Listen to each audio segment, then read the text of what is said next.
Assalamualaikum warahmatullahi wabarakatuh. Ya, pagi ini Ibu akan menyampaikan materi tentang meringkas berita.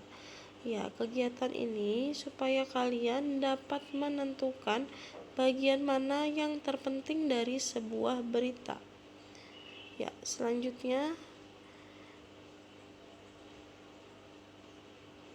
sebelum kalian meringkas berita, tentunya kalian harus memahami apa sih itu ringkasan. Ya, ringkasan adalah penyajian karangan yang panjang dalam bentuk yang lebih singkat dan efektif. Berarti dalam sebuah ringkasan itu kalau kalian melihat suatu karangan yang panjang, maka dalam sebuah ringkasan akan menjadi lebih pendek atau lebih efektif ya. Selanjutnya, apa sih itu meringkas berita? Setelah kalian tahu ringkasan, berarti kalian harus tahu apa sih itu meringkas berita.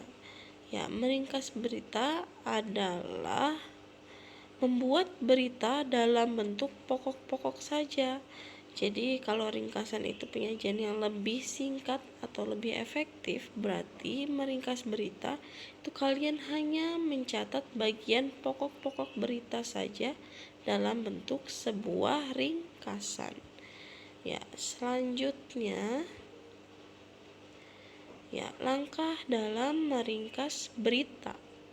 Ya, kita lihat langkah yang pertama, yaitu mendengarkan atau membaca berita dengan saksama.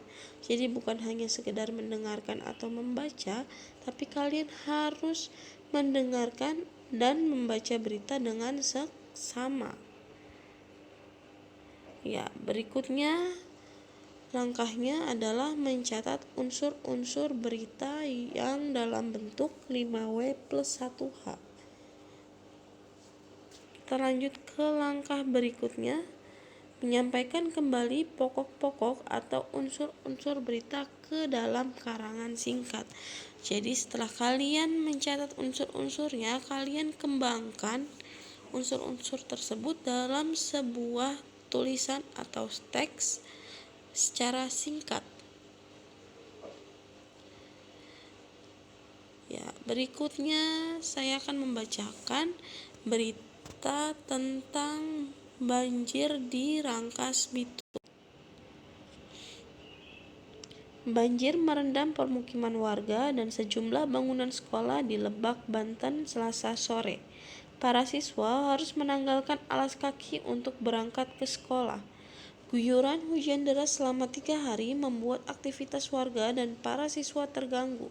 Salah satunya di Sekolah Menengah Negeri 1 Rangkas Bitung, Lebak, Banten.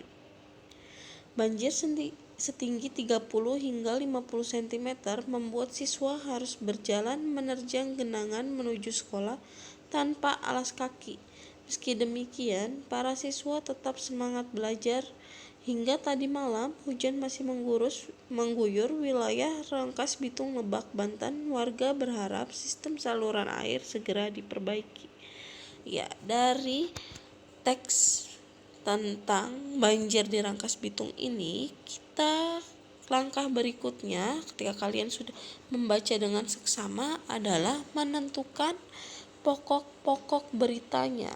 Ya, kita tentukan. Ya, di sini ada unsur-unsur berita atau pokok-pokok berita. Yang pertama itu unsur apa? Apa yang terjadi? Yaitu adalah banjir. Selanjutnya, siapa yang terlibat? Yaitu warga dan siswa sekolah. Yang ketiga, di mana peristiwa itu terjadi? Di Rangkas Bitung, Lebak, Banten. Selanjutnya, kapan terjadinya banjir? Yaitu pada Selasa sore. Yang kelima, mengapa banjir dapat terjadi? Itu karena adanya hujan deras selama 3 hari. Yang terakhir, bagaimana kondisi terakhir di Rangkas Bitung? Hingga tadi malam, hujan masih mengguyur wilayah Rangkas Bitung, Lebak, Banten. Ya, jadi langkahnya kita sudah melakukan 2 langkah dalam meringkas berita. Yang pertama, membaca berita dengan saksama. Yang kedua, kalian mencatat unsur-unsur beritanya. Selanjutnya yang ketiga, kalian mengembangkan pokok-pokok berita tersebut menjadi sebuah karangan singkat. Ya, di sini ada unsur-unsur yang sudah kita catat sebelumnya. Ya, di sini ada ringkasannya. Tulis dulu judulnya, berikutnya di sini ringkasannya. Ya, banjir pada Selasa sore di wilayah Rangkas Bitung, Lebak, Banten terjadi karena guyuran hujan deras selama 3 hari. Banjir membuat aktivitas warga dan para siswa terganggu.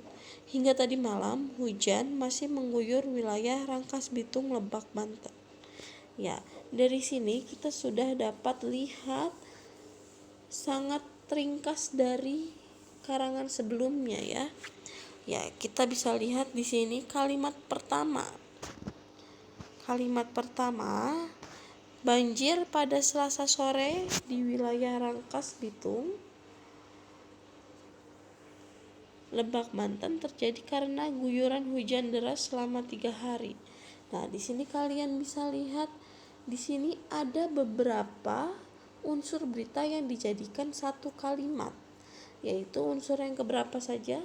Ya, unsur yang pertama apa, kemudian unsur banjir, kemudian ada unsur di wilayah Rangkas Bitung, Lebak, Banten. Berarti di sini ada unsur di mana.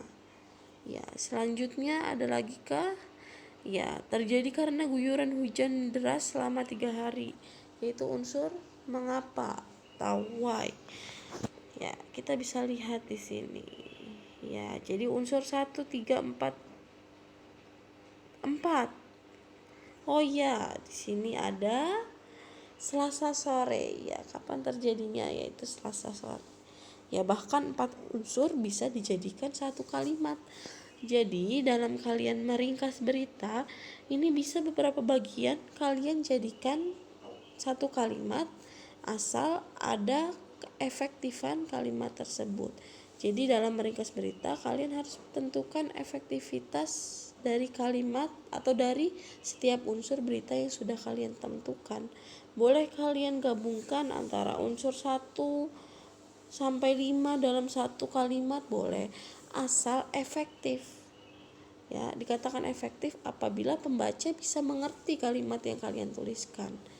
Ya, atau pembaca dapat memahami tulisan kalian dalam keefektifan tersebut, dalam ringkasan tersebut.